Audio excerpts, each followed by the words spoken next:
Hello mga kashipi, may tanong po tayo sir, paano tamang pag-slice ng sushi? Okay, bago natin sagutin yan at kay paliwanag ko na yung sushi, please pakipollow ng aking page, pakishare ng aking mga videos para ma-inspire pa ako ng gumawa ng videos. Okay? Shout out muna sa nagtanong, Lawrence Dison Barido. Okay, explain po tayo paano yung sushi. So ang sushi meaning is vinegar rice o sour rice, no? Pwede mo siyang tapingan ng prutas or isda or gulay. Yan tinatawag na sushi, no? With the sour rice. So ang list po ng sushi, yung mga listahan niya nakasali doon sa nabilong siya, which is nigiri sushi, maki sushi, chirashi sushi, inari sushi, marami pang iba, gunkan, nari sushi, oshi sushi, no? So yun ang sushi. Habang ang sashimi po naman is it means raw.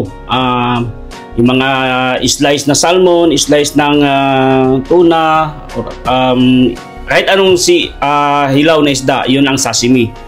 At meron ding tinatawag na na new style sashimi ngayon. Yun yung mga may sauce, yung mga aburi style na may sauce, pa rin nakahilira yun sa sashimi.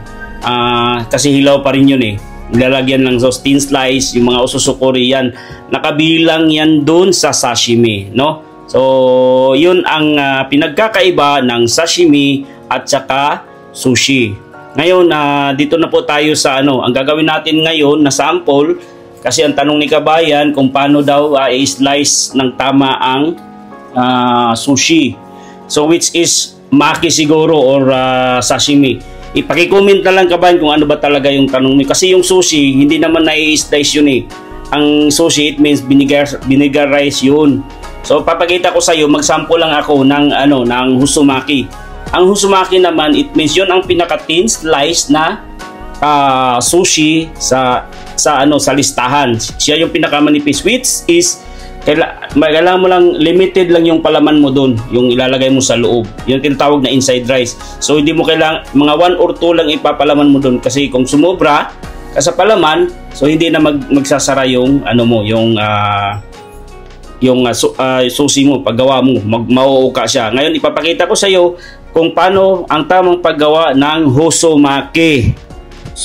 So meron tayong half nori dito kabaro, no? Kailangan kung maglatag ka ng rice diyan sa may magaspang yan nakaharap sa iyo. Yan yung diyan ka maglatag ng rice. So kuntihan mo lang yung rice para makalagay ka ng maraming palaman kung gusto mong maraming palaman, no? So yan, ito inside rice yan, no? Mag-start na po tayo, pakita natin kung paano gagawin ang hosomaki. Kung gagawin natin ngayon ang rice na ilagay natin nasa 40 to 50 grams lang yan, no? Ilatag natin from left to right, no? Para straight yan, no? Sa gitna.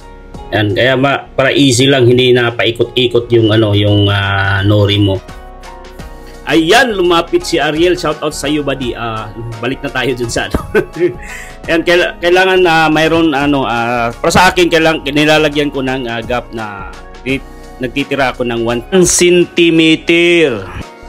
Hindi siya mag-double rice. Yung pag-double rice kasi, double yung nori, double yung rice, may tendency na magiging chewy yung mo.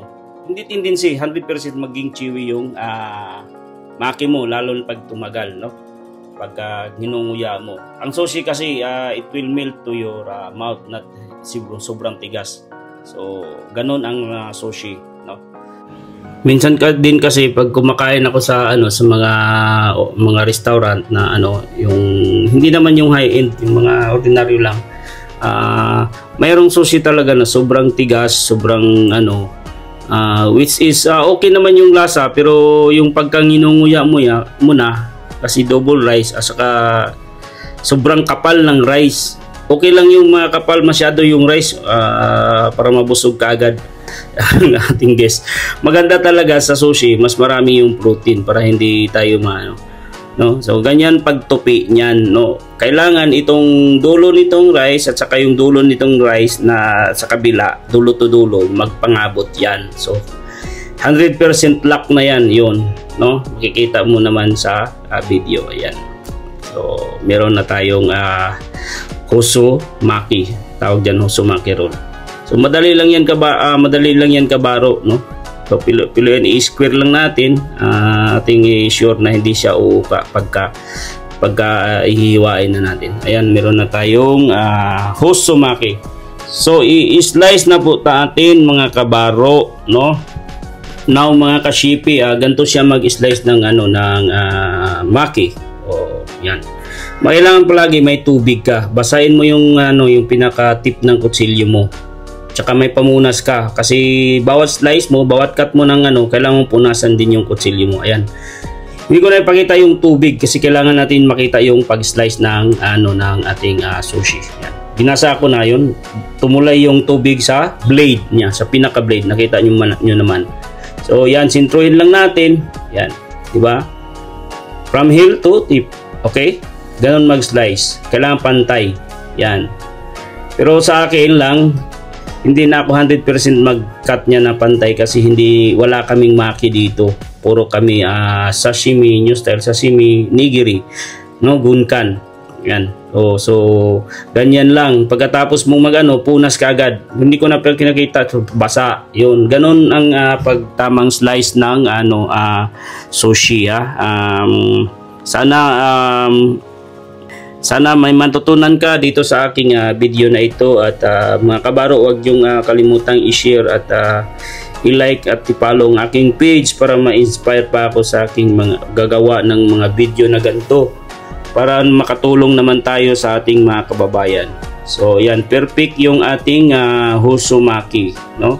So ganyan lang, isa lang yung palaman. Pwede yung lagyan ng meron na namang ang disturbo.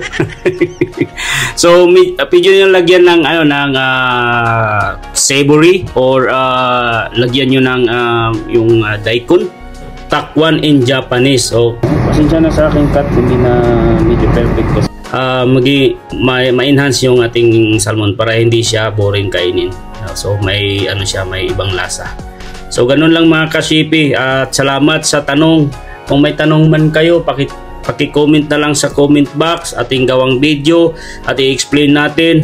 Maraming salamat sa panood. Alright, God bless all mga kashipi around the world. I-comment na lang sa comment box. Maraming salamat. God bless all.